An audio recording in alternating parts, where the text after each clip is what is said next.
नमस्कार साथियों, स्वागत करता हूं सबका इस YouTube चैनल पर जिसका नाम है स्टडी विद PN लोधा। सभी शिक्षक भर्ती परीक्षाओं हेतु साइकोलॉजी का टेस्ट नंबर 52 लेकर आया हूं।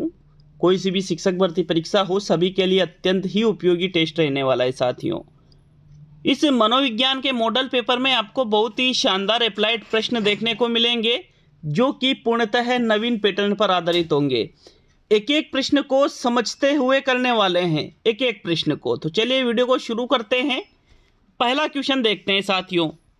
आपके प्रश्न नंबर 1 है, निम्न में से कक्षा शिक्षण में किस समूह के बच्चों को समायोजन की समस्या होती है? औसत बुद्धि के बच्चे को, अध्ययनशील बच्चे को, कुशाग्र बुद्धि के बच्चे को, और इनमें से कोई नहीं। तो साथियों प्रश्न नंबर 1 का राइट आंसर बताना है, समझकर आंसर देना है। जितना इजी क्वेश्चन आपको लग रहा है उतना इजी क्वेश्चन है नहीं है।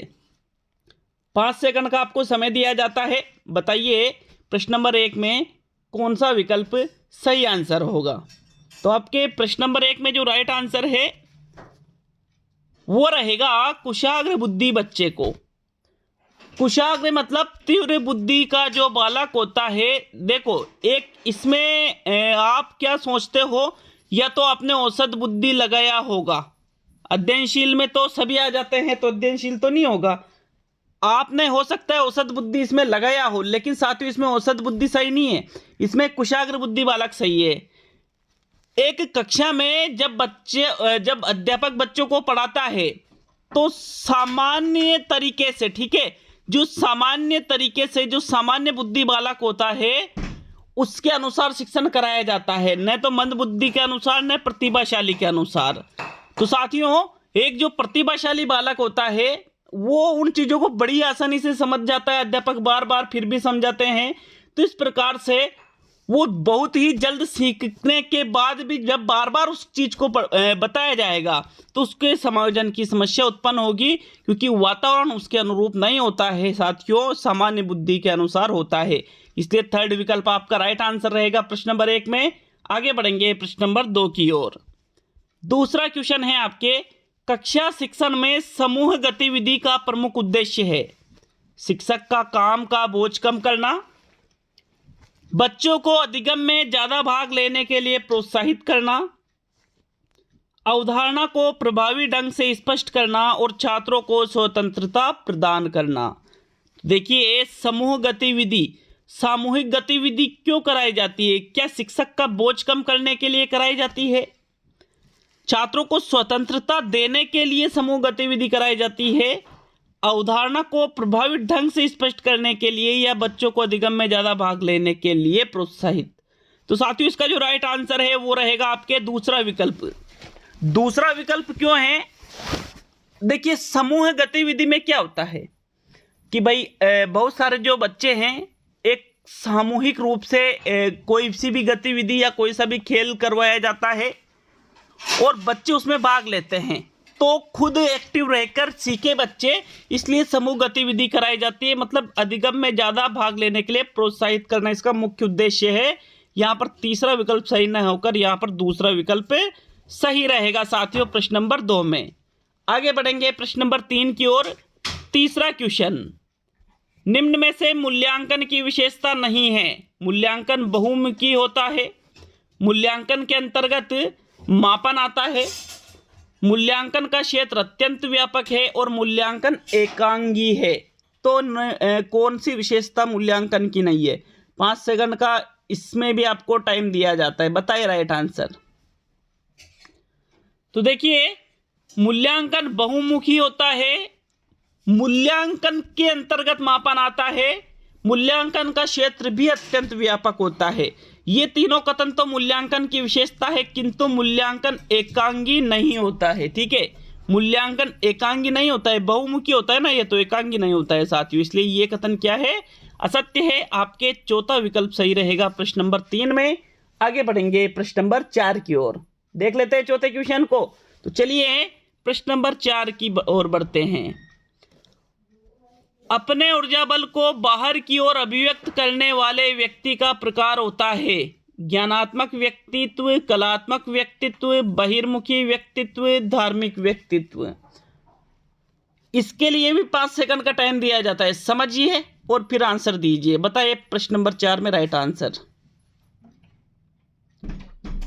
तो साथियों, जो व्यक्ति खुद के ऊर्जा बल को बाहर की ओर अभिव्यक्त कर देता है, ऐसा व्यक्ति बहिर्मुखी व्यक्तित्व का होता है। कौन से व्यक्तित्व का? बहिर्मुखी व्यक्तित्व का, मिलनसार और जो सामाजिक हो। तीसरा विकल्प आपका सही रहेगा प्रश्न नंबर 4 में। आगे बढ़ेंगे प्रश्न नंबर 5 की ओर। तो चलिए 5वां क्वेश्चन, निम्न में से कौन सा बाल विकास का सिद्धांत नहीं है? परिपक्वता एवं अनुभव के कारण बाल विकास प्रभावित होता है। सभी विकास और अधिगम एक समान दर से विकास करते हैं। सभी विकास एक क्रम को बनाते हैं और विकास के सभी क्षेत्र महत्वपूर्ण होते हैं। तो कौन सा बाल विकास का सिद्धांत नहीं है? सही विकल्प का चयन करो प्रश्न नंबर 5 में। देखिए 5 सेकंड का वापस टाइम दिया जाता है प्रश्न नंबर 5 में भी। तो चौथा जो विकल्प है कि सभी क्षेत्र, बिल्कुल हर एक क्षेत्र महत्वपूर्ण होता है और जो जितने भी अलग अलग क्षेत्र में विकास होता है वो एक निश्चित क्रम को बनाते हैं। परिपक्वता और अनुभव भी विकास को पूर्णतः प्रभावित करते हैं। लेकिन साथियों, जो दूसरा विकल्प है, सभी विकास और अधिगम एक समान दर से विकास करते, ऐसा नहीं है। शारीरिक विकास कम हो तो मानसिक विकास तेज निकल जाता है, मानसिक विकास कम हो तो शारीरिक विकास ज़्यादा निकल जाता है। उसका जो सामाजिक विकास है, सांस्कृतिक विकास है, नैतिक विकास है, संवेगात्मक विकास है, संज्ञानात्मक, मानसिक, या जितना अलग अलग प्रकार के जो विकास है, तो साथियों ये एक समान दर से विकास कभी भी नहीं करते हैं। आपका दूसरा विकल्प यहाँ पर सही है प्रश्न नंबर 5 में। आगे बढ़ेंगे प्रश्न नंबर 6 की ओर। तो छठा क्वेश्चन क्या है? प्रश्न नंबर 6, एक बच्चे की कॉपी में लिखने में विपरीत छवियां, दर्पण छवि आदि जैसी गलतियां मिलती है। इस प्रकार का बच्चा लक्षण प्रदर्शित करता है। अधिगम में असुविधा, अधिगम में अशक्तता, अधिगम में कठिनाई और अधिगम में समस्या। तो सही विकल्प का चयन कीजिए छठे क्वेश्चन में। देखिए प्रश्न नंबर जो 6 है ये क्या कह रहा है? विपरीत छवियां, दर्पण छवि लिखने में, तो लिखने में जब इस प्रकार की त्रुटियां होती है तो साथियों उसको अधिगम में अशक्तता, अधिगम में अशक्तता के अंतर्गत भी डिसग्राफिया उसको कहा जाता है। क्या कहा जाता है उसको? डिसग्राफिया उसको कहा जाता है। साथियों दूसरा विकल्प सही है अगर लेखन में ये दिक्कत हो रही है तो। प्रश्न नंबर 7 पे आते हैं, 7वां क्वेश्चन मित्रों। तो साथियों 7वां क्वेश्चन आपके है, निगमनात्मक तर्कना में शामिल है विशिष्ट से सामान्य की ओर तर्कना, ज्ञान का सक्रिय निर्माण और पुनर्निर्माण, अन्वेषक परक सीखना और स्वतः खोज परक संबंधी पद्धतियां, और सामान्य से विशिष्ट की ओर तर्कना। तो देखिए तर्कना का प्रकार मैंने अच्छी तरह से आपको पढ़ा रखा है। एक होती है आगमनात्मक तर्कना और यहाँ पर पूछ रहे हैं आपसे निगमनात्मक तर्कना। मित्रों आगमनात्मक तर्कना में विशिष्ट से सामान्य की ओर बढ़ा जाता है, जबकि जो निगमनात्मक तर्कना होती है इसमें सामान्य से विशिष्ट की ओर बढ़ा जाता है। आपके कौन सा विकल्प सही है? चौथा विकल्प सही है 7वें क्वेश्चन में। चलिए 8वें क्वेश्चन की ओर बढ़ते हैं। 8वां क्वेश्चन है, व्यक्तित्व मापन के लिए व्यक्तित्व की पूर्ण सूचनाएं प्राप्त करने की विधि है अवलोकन विधि, निरीक्षण विधि, व्यक्ति इतिहास विधि और साक्षात्कार विधि। प्रश्न नंबर 8 का सही आंसर बताइएगा। देखिए 8वें क्वेश्चन में राइट आंसर है, अगर आपको व्यक्तित्व का मापन करना है तो व्यक्तित्व की संपूर्ण सूचनाएं व्यक्ति इतिहास विधि या फिर जो केस स्टडी विधि होती है, जीवन वृत्त विधि भी जिसको कहते हैं साथियों, उससे प्राप्त की जाती है। आपका तीसरा विकल्प सही है 8वें क्वेश्चन में। नेक्स्ट प्रश्न नंबर 9 पे आते हैं। 9वां क्वेश्चन, निम्न में से किस कथन से आप सहमत हैं? अधिगम पूर्ण रूप से बाह्य उद्दीपन के द्वारा नियंत्रित होता है। अधिगम तब तक घटित नहीं हो सकता जब तक इसका अंकों के रूप में आकलन नहीं कर लिया जाता है। अधिगम केवल तभी होता है जब व्यवहार से सुस्पष्ट हो और अधिगम एक सामाजिक सांस्कृतिक परिवेश में घटित होता है। तो जिस कथन से आप सहमत हैं उस कथन का चुनाव कीजिए। देखिए, हम कभी भी ऐसा नहीं कहते हैं कि बाह्य उद्दीपन के द्वारा ही नियंत्रित होता है पूर्ण रूप से। बाह्य और आंतरिक दोनों उद्दीपन से प्रभावित होता है, तो ये कथन गलत हो गया। जब तक अंकों में आकलन नहीं करेंगे तब तक क्या अधिगम नहीं होगा, ये भी गलत हो गया। अधिगम क्या आपको जब दिखता है तभी अधिगम होता है, ऐसा तो ही नहीं कि जब व्यवहार में दिखे तभी अधिगम हो, ऐसा कुछ नहीं है साथियों। देखिए, अधिगम एक सामाजिक सांस्कृतिक परिवेश में घटित होता है। जो सामाजिक सांस्कृतिक परिवेश है हमारे आसपास का, उसमें ही अधिगम घटित होता है साथियों। आपका चौथा विकल्प सही है 9वें क्वेश्चन में। नेक्स्ट प्रश्न नंबर 10 पे आते हैं। 10वां क्वेश्चन है, विकास के किस काल को अत्यधिक दबाव व तनाव का काल कहा गया है? मध्यावस्था, किशोरावस्था, प्रौढ़ावस्था, वृद्धावस्था। तो अत्यधिक दबाव का काल और अत्यधिक तनाव का काल कौन सी अवस्था को कहा गया है? देखिए, राइट आंसर है आपका किशोर अवस्था को ही अत्यधिक दबाव व तनाव की अवस्था कहा जाता है। संघर्ष, तनाव और तूफान की अवस्था किशोर अवस्था को कहा जाता है। प्रश्न नंबर 10 में दूसरा विकल्प सही है। आगे बढ़ेंगे प्रश्न नंबर 11 की तरफ साथियों। 11वां क्वेश्चन पूछ रहा है आपसे, संज्ञानात्मक संप्राप्ति का न्यूनतम स्तर क्या है?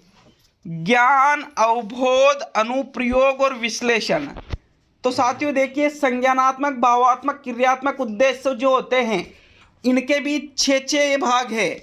इन 6 अलग अलग स्तरों में जो संज्ञानात्मक स्तर है, उन प्रथम सबसे कम पे वो है ज्ञान, और संज्ञानात्मक का सबसे हाईएस्ट है मूल्यांकन, सबसे उच्चतम। तो यहाँ प्रथम विकल्प आपका सही है 11वें क्वेश्चन में। चलिए आगे बढ़ेंगे प्रश्न नंबर 12 की ओर। 12वां क्वेश्चन पूछ रहा है आपसे, बहुबुद्धि के सिद्धांत के संदर्भ में एयरफोर्स पायलट बनने के लिए कौन सी बुद्धि की आवश्यकता है? अंतःवैयक्तिक, भाषिक, गतिक और अंतरावैयक्तिक। तो एयरफोर्स पायलट यदि आपको बनना है, देखिए बहुबुद्धि का सिद्धांत हॉवर्ड गार्डनर के द्वारा दिया गया है। इसमें इन्होंने अपने सिद्धांत में क्या बताया था कि एयरफोर्स पायलट बनना है तो आपके अंदर गतिक बुद्धि का होना अत्यंत आवश्यक है। कौन सी बुद्धि साथियों? गतिक बुद्धि। विकल्प नंबर आपका 3 सही रहेगा 12वें क्वेश्चन में। आगे बढ़ते हैं प्रश्न नंबर 13 की ओर। 13वां क्वेश्चन पूछ रहा है आपसे, क्षेत्र सिद्धांत निम्न में से किस वर्ग का सिद्धांत है? व्यवहारवादियों का, संरचनावादियों का, मनोविश्लेषकों का, गेस्टाल्टवादियों का। तो देखो मित्रों, जो क्षेत्रवाद है इसका जो प्रतिपादन है वो कर्ट लेविन के द्वारा किया गया है, और कर्ट लेविन मूल रूप से जुड़े हुए थे गेस्टाल्टवादियों के अनुसार। ज्ञान, या फिर एक तरह से यूं कह सकते हैं कि गेस्टाल्टवादियों ने तो अंतर्दृष्टि पर या सूझ पर बल दिया है, और इनसे ही अलग होकर के क्षेत्र सिद्धांत किसने बनाया? कर्ट लेविन ने। तो साथियों ये गेस्टाल्टवादियों के ही अंतर्गत आता है। चौथा विकल्प सही रहेगा 13वें क्वेश्चन में। आगे देखते हैं प्रश्न नंबर 14 को। प्रश्न नंबर 14 है, यहाँ पर थोड़ा सा देखिएगा। राष्ट्रीय पाठ्यचर्या की रूपरेखा 2005 की संस्तुतियों के संदर्भ में कौन सा कथन सत्य नहीं है? एनसीएफ 2005 के बारे में असत्य कथन देखना है। सत्य नहीं है मतलब असत्य। विश्वविद्यालयों को राजनीति से मुक्त रखना, ज्ञान को बाह्य जीवन से जोड़ना, राष्ट्र के प्रजातांत्रिक मूल्यों का सम्मान और परीक्षाओं में लचीलापन। तो एनसीएफ 2005 परीक्षाओं में लचीलेपन पे बल देता है, प्रजातांत्रिक मूल्यों का सम्मान हो, ज्ञान को बाह्य जीवन से जोड़ा जाए। लेकिन ये यूं नहीं कहता है कि विश्वविद्यालयों को राजनीति से मुक्त रखा जाए। ये कथन गलत है साथियों। तो आपको ये देखना था सत्य नहीं है, तो ये कथन सत्य नहीं है। प्रश्न नंबर 14 में प्रथम विकल्प सही है। आगे प्रश्न नंबर 15 पे आते हैं। एक बालक गृह कार्य को यहाँ पर तो दोनों एक जैसे लिख दिया मैंने, इस प्रकार से लिखा था। ये जो गृह कार्य इस प्रकार से, जो ये गृह कार्य है इसको इस प्रकार से लिखता है, शनिवार को शनिवार लिखता है। तो वह बालक है डिस्ग्राफिया से युक्त, अलेक्सिया से युक्त, अफेज्या से युक्त और डिसलेक्सिया से। तो इस प्रश्न का आंसर तो कुछ देर पहले ही मैंने बताया था इसी वीडियो में कि लेखन संबंधी जब त्रुटियां आती है तो उसको हम डिस्ग्राफिया में शामिल करते हैं साथियों। प्रथम विकल्प सही है 15वें क्वेश्चन में। आगे बढ़ेंगे प्रश्न नंबर 16 की ओर। प्रश्न नंबर 16, कार्यात्मक प्रतिबद्धता सिद्धांत प्रतिक्रिया सिद्धांत मुख्य कारक है सिद्धांत में। आकृतिकरण, पुनर्बलन, बहिर्गमन और स्वतः आपूर्ति। बहुत ही इजी क्वेश्चन है, बस आपको ये पता होना चाहिए कार्यात्मक प्रतिबद्धता का सिद्धांत किसने दिया। तो साथियों, जो स्किनर का क्रिया प्रसूत अनुबंधन का सिद्धांत है वही कार्यात्मक प्रतिबद्धता का सिद्धांत कहलाता है। तो स्किनर ने अपने सिद्धांत में किस पर बल दिया है? पुनर्बलन पर बल दिया है साथियों। तो दूसरा विकल्प आपका सही है 16वें क्वेश्चन में। आगे बढ़ेंगे प्रश्न नंबर 17 की ओर। अपसारी चिंतन, अभिसारी चिंतन, संज्ञान, स्मृति व मूल्यांकन के आधार पर गिलफोर्ड ने बुद्धि को 5 मानसिक क्षमताओं में बांटा है। संक्रिया में, विषय वस्तु में, उत्पाद में और परिणाम में। तो साथियों, विषय वस्तु के तो 4 प्रकार है और ये जो यहाँ पर 5 प्रकार बता रखे हैं ये संक्रिया के हैं। संक्रिया मतलब क्या होता है? जब हम किसी चीज के बारे में सोचते हैं, दिमाग में उसका जो प्रोसेस चलता है, तो वही अपसारी, अभिसारी, संज्ञान, स्मृति और मूल्यांकन, ये चीजें संक्रिया के अंतर्गत आ जाती है साथियों। विकल्प नंबर 1 सही है 17वें क्वेश्चन में। आगे बढ़ेंगे प्रश्न नंबर 18 की ओर। 18वां क्वेश्चन, गलत कथन छांटिए। अभिप्रेरणा की शुरुआत आवश्यकता से होती है। अंतर्नोद आवश्यकता का परिणाम है। मूल प्रवृत्ति आंतरिक व बाहरी बल है और इनमें से सभी। तो गलत कथन छांटना था आपको। देखिए, अभिप्रेरणा की शुरुआत आवश्यकता से ही होती है। जब तक हमारे अंदर कोई आवश्यकता न हो, हमें जब तक आवश्यकता महसूस नहीं हो, तब तक व्यक्ति अभिप्रेरित नहीं होता है। तो ये तो सत्य कथन है। अंतर्नोद आवश्यकता का परिणाम ही है, ये भी सत्य कथन है। लेकिन मूल प्रवृत्तियां आंतरिक व बाहरी बल नहीं है। मूल प्रवृत्तियां सिर्फ आंतरिक बल है, न कि बाहरी। तो इसलिए साथियों ये कथन क्या हो गया? गलत हो गया। तीसरा विकल्प 18वें क्वेश्चन में सही है। आगे बढ़ेंगे प्रश्न नंबर 19 की ओर। साथियों, 19वां क्वेश्चन सेकंड लास्ट क्वेश्चन है, इसके बाद अंतिम क्वेश्चन देखेंगे। क्लासिकल अनुबंधन में भोजन के प्रति लार आना कहते हैं यूसीएस, सीएस, यूसीआर और सीआर। देखिए, लार का आना उद्दीपक नहीं है, लार का आना तो अनुक्रिया है, तो आर में रखेंगे इसको। अब भोजन से लार आना स्वाभाविक सी बात है, तो इसको कंडीशनल नहीं कहेंगे, बल्कि इसको अनकंडीशनल रेस्पॉन्स कहा जाएगा साथियों। तीसरा विकल्प सही है, जबकि घंटी के प्रति लार आना यहां पर साथियों सीआर कहलाएगा। तो तीसरा विकल्प है 19वें क्वेश्चन में। और आज का अंतिम और 20वां क्वेश्चन है साथियों, व्यक्तिगत विभिन्नताओं से संबंधित कौन सा कथन सत्य है? यदि विद्यार्थियों का बुद्धि स्तर समान है तब भी व्यक्तिगत विभिन्नता हो सकती है। सभी बालकों में कुछ भी समानता नहीं होती है। व्यक्तिगत विभिन्नताओं का वक्र खींचने पर यह एक और झुक जाता है और व्यक्तिगत विभिन्नता वंशक्रम के अनुसार होती है। देखिए, सत्य कथन की बात करें तो चौथा कथन कह रहा है वंशक्रम के अनुसार। भाई, वंशक्रम ही नहीं बल्कि वातावरण के अनुसार भी होती है, तो ये कथन क्या हो गया? असत्य। जब व्यक्तिगत विभिन्नताओं का वक्र खींचोगे तो एक और ही नहीं झुकेगा, अलग अलग दिशाओं में जाएगा, ये भी असत्य है। सभी बालकों में कुछ भी समानता नहीं होती है, कुछ तो होती है, थोड़ी थोड़ी तो होती है, तो यहाँ पर यह भी असत्य है। लेकिन प्रथम जो विकल्प है, यदि विद्यार्थियों का बुद्धि स्तर समान है, मतलब एक समान आईक्यू होने पर भी व्यक्तिगत विभिन्नता हो जाती है साथियों, प्रथम विकल्प सही रहेगा 20वें क्वेश्चन में। तो आज का ये टेस्ट पूरा हुआ, कैसा लगा कमेंट करके जाए, कितने क्वेश्चन हुए जरूर बता कर जाए। मिलते हैं अगले वीडियो में, सभी मित्रों का बहुत बहुत धन्यवाद।